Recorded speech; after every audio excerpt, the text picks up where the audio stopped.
Hello. I'm once again still underground, as I'm sure many more of us are. This morning, news I have been dreading for the past week arrived. My dad called early to let us know that he can no longer go into the home where my mother is living. The lockdown is until the middle of June at the earliest.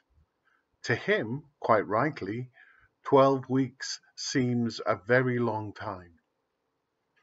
The situation isn't helped by the fact that last week a patient hit my mum on the head with a cup, causing bruising.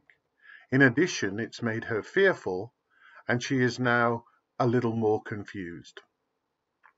During the last 5 years, my mother has become less and less able to look after herself. Dad has been her primary caregiver. Over time, it has meant that his circle of activities has become smaller than it was. His big question to me this morning was, what am I supposed to do now? The situation is not helped by the cancellation of most sports in Britain, so he does not have that on the TV. Other than through the telephone calls that I make pretty much every day, I'm helpless to help. I can't go over there, and he cannot come over here. It is remarkable that this pandemic has left so many of us feeling helpless. Normal life has evaporated in an instant.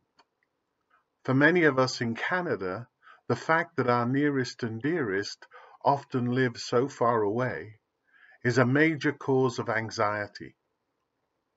The first thing I did this morning when talking to my dad was to try to help him see alternatives to the twice daily visits to my mother.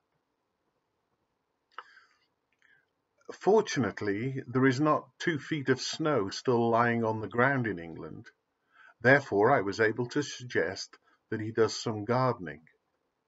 In addition, he has a laptop and a tablet, but they're not set up for Skype or similar kinds of conference calls.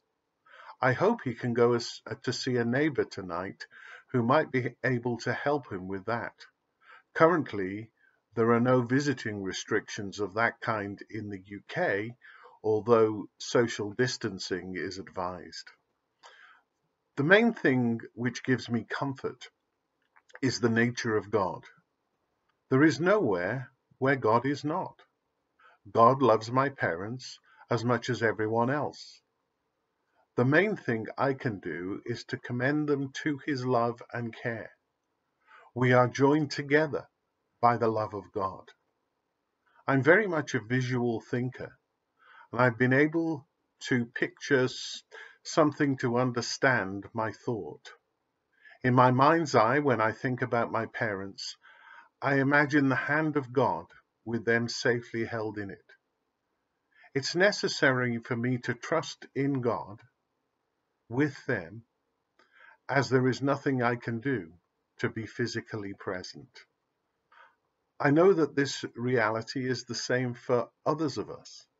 I've not shared my thoughts in order to elicit sympathy.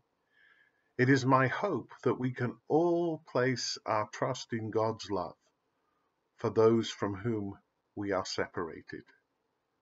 Once again, thank you for joining me for this short talk. I trust that you are keeping well. Don't forget that there is a litany at 6 o'clock tonight and every night on Zoom, and you can find details of that and many other things on the diocesan website. So, God bless and stay safe.